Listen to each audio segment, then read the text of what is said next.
I have to make an entire Minotaur costume and I only have about 2 weeks to do it. Why do I do this to myself? Welcome to Just Make Something. Like I said, today we're going to be making a Minotaur costume. To give you a little bit of background on why we're making a Minotaur costume, my friends and I, we have a Dungeons & Dragons game where I play a Minotaur barbarian. And I decided this year that I would try to get a costume, play as my character, dress as my character. I thought it'd be fun.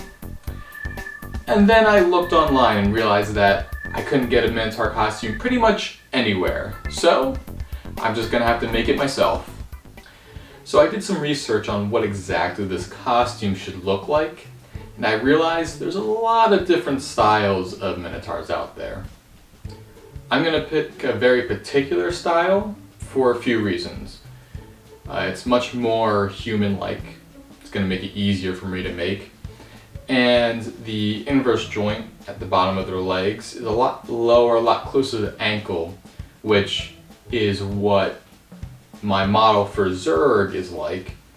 And again, it's also going to make it much easier to make. And speaking of the ankle, that's really going to be the main focus of this video.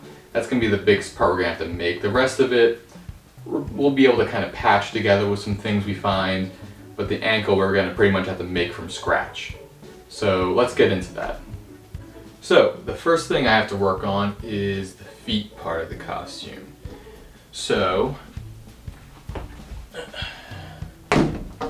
bought some cheap sneakers from Walmart.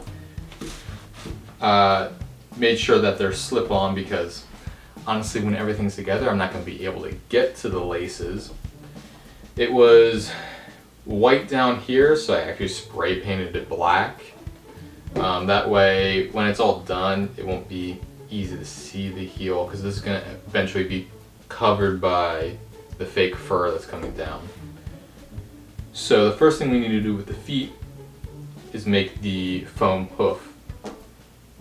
And to do that, I have to make a pattern for the hoof. I'm just going to kind of trace out the shape of the hoof and we'll see how this goes.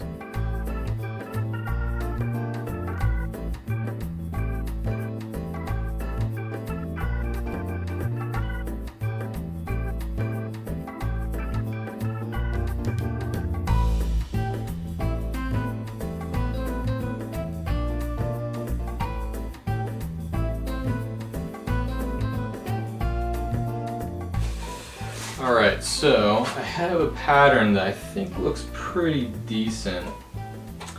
So I'm going to cut it out and then kind of see how it lines up with the shoe. And if it looks good, and I'll start cutting. I have a piece of EVA foam that I'm going to use. And I've actually never used EVA foam before, so we'll see what happens. Might be interesting.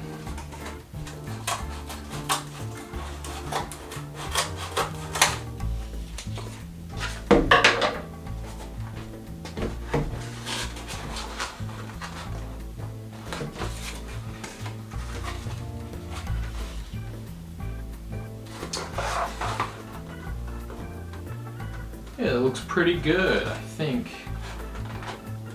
that is going to be a good shape. So I'm going to finish cutting it out and then we'll see how the EVA foam goes. So I got a sheet of EVA foam. This is 10mm EVA foam. I went with the 10mm because it's a little bit thicker. It's going to be a little more sturdier when you're walking around. Plus, I might want to put a cleft down the middle of the hoof, but I'm not quite sure about that yet. I guess I'll probably wait and see how it looks without it. I think I might go without it, but we'll see.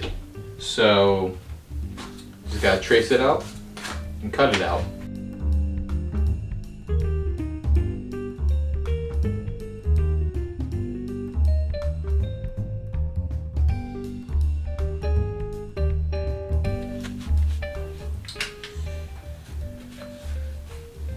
Alright, so we got our first piece of EVA foam out. So, gotta trace the second one. I'm actually gonna flip it over. I don't know if it's really gonna matter because the hoof's pretty symmetrical, but just in case, I want to make sure that they're opposites of each other. Alright, so we got our two hooves, the two patterns cut out. Now we have to try to bend them.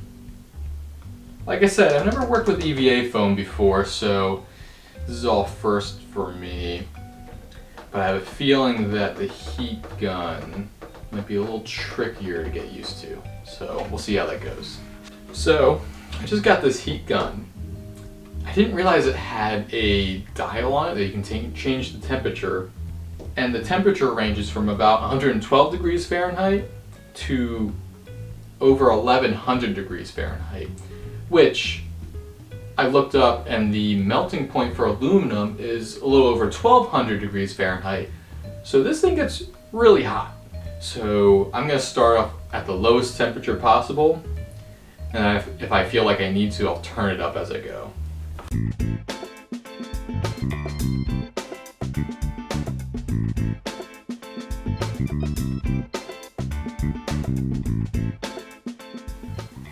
Alright, that worked out pretty well. Fits pretty nicely. Obviously I'm going to have to glue it to it, or hot glue it, super glue it, something to it to keep it together, but not too bad for the first time trying to bend some of this foam. So let's see if I can do better with the second one. So I have the foam hooves done, so now I just need to attach them to the shoes, which for now I'm just going to use hot glue. If that doesn't really work, I have some super glue around that I can find and use, but we'll see if the hot glue works for right now. Actually, before we start gluing, I think probably what I should do is score the side of the shoes. I don't think this material is going to be great for the glue to hold on to, so I think I need to make some friction in there for the glue to get into and to hold on to.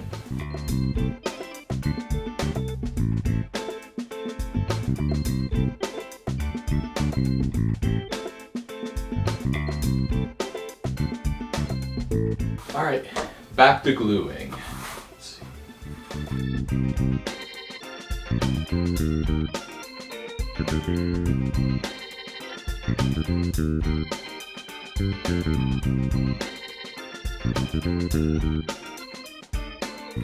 Alright, so we got the hooves done. They look pretty good.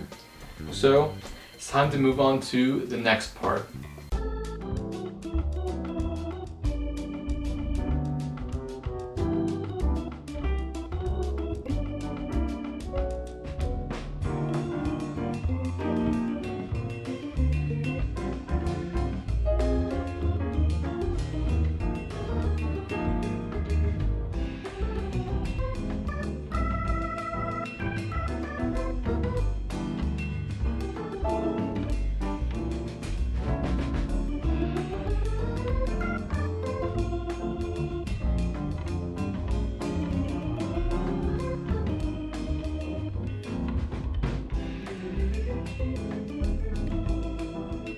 So we got the pieces of fabric attached to the shoes. That's going to be very helpful for when we're trying to actually attach everything. We're going to have the foam going from about here to back here. So it's going to be attaching to the fabric here. This part's going to be a lot easier if I have my foot in the shoe, but I can't really do that while I'm working on it. So went out and bought a pool noodle, shaped down the ends a little bit, and these are just going to fit right in there. It's going to act basically like a fake leg, just so it's easier for me to work on it. Now we got to start figuring out how I want that foam shaped back here. I think I'm just going to have it kind of come up kind of directly from the back of the hoof, go this way, and then have the little bump in the back. That's supposed to be the joint back there. Alright, I'm going to quick trace out the rough shape of it, just to get an idea of where I actually want the foam to be. I'm going to be using my character model for Zerg to get an idea of what I actually want the shape to be. And it's pretty chunky, so it's going to be more kind of straight over like this, maybe come to here, and around here, and be a little bit bigger back here. I have the outline kind of shaped out. It's hard to see because it's in Sharpie, but it goes right about here. So it's going to kind of go about here.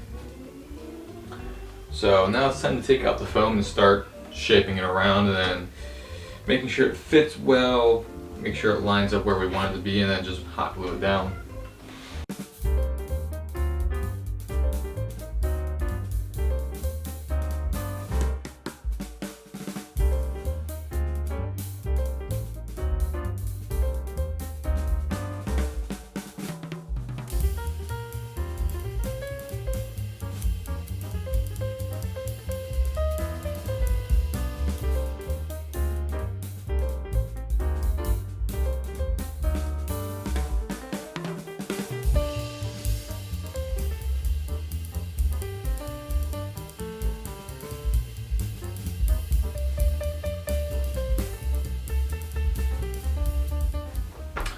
Alright, so we got the pattern for the foam part cut out. Looking pretty good. So obviously I have to make a second one. The nice thing is I can just use this, just flip it, make it inverse, and then it's done. So I don't have to go through that whole process again just for the second one.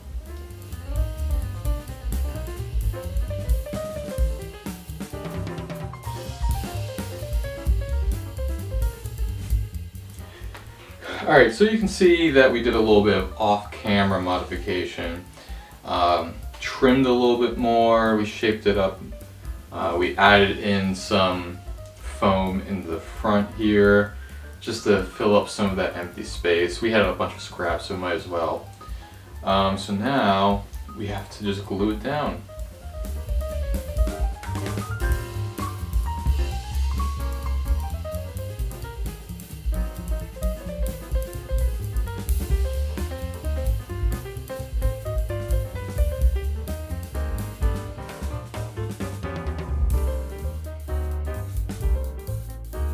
So the deadline is creeping even closer. Getting a little bit nervous of if I'm gonna be able to pull this off. So let's keep moving on it. I made a couple layers of this foam to make the back joint part here. So I'm gonna trace it out and cut it out. And then I'll have to just double it for this side.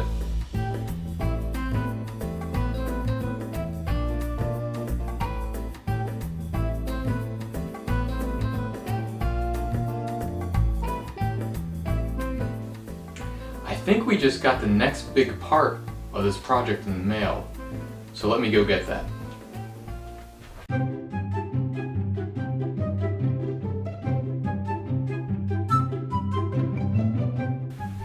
So, this is what I'm using for the body of the suit. It's a Bigfoot costume I found online. It's not the best quality, but I think for what we're trying to do, it gives you like that human torso and all the fur for pretty cheap compared to some other things I found. The mask, pretty crap, but we're not using it. This head part, kind of weird. We will be using this, but not for the head part. This is going to be, along with the hands and the feet, we're going to be taking this fur, taking it apart, and putting it on the feet. That way the fur of the body and the fur of the feet match exactly. Alright, so you probably noticed two things. First, our potions are gone. We had an adventurer come by and buy all of them, so we're out for now. But secondly, you probably noticed they have fur on them now. So we did a lot of work off camera because there was a lot of just chopping pieces up and trying to piece it together, and it was a bit of a mess. not only was the short fur on top a mess, we went out and bought a really cheap wig from Party City, a Halloween store, and glued it on a bit and cut it up, shortened it up. So this will cover up the heel part, so it'll kind of look like long hair coming off the back of the heel to kind of cover that up. That we glued on, but the rest of it we still have to glue on yet. But all the pieces are in place where they need to be. We just have to get glued on.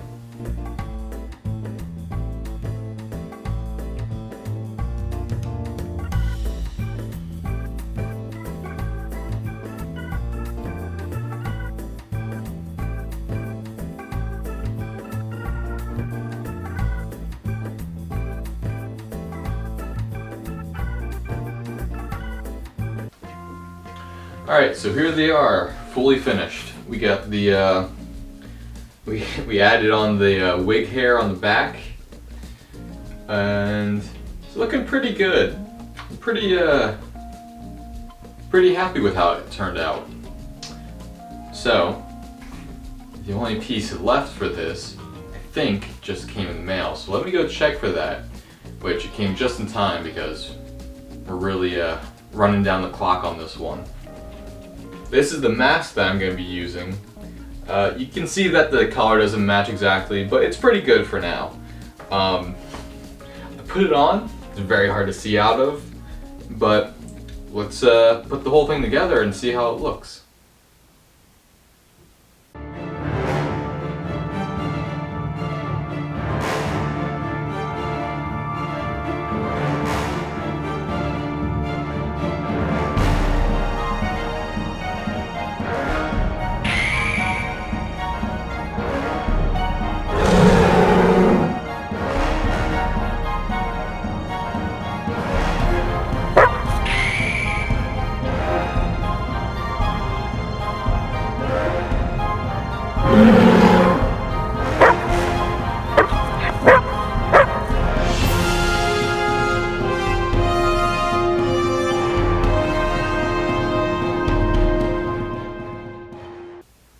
So, I finally got to fight a gold dragon.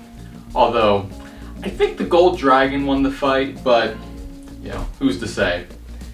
Regardless, I think the costume came out pretty well. There's definitely some things I would fix, like covering up the seams on the shoes a little bit better and matching the color of the furs.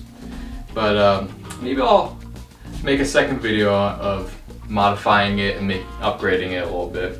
You can see that I added some bracers and gloves to it. These bracers definitely fit the look, so they're a nice addition. All in all, I'd say this costume was pretty much a success. It was tough. I've never really worked with a lot of these kinds of fabrics before on the foam. It was a lot of firsts for me, and some of the techniques like used making the patterns, I haven't really done something like that, so I appreciate my wife's help. She helped a lot more than I thought she was going to have to, so I really appreciate that. If you guys liked the video, hit that like and subscribe button, and I'll see you guys next time.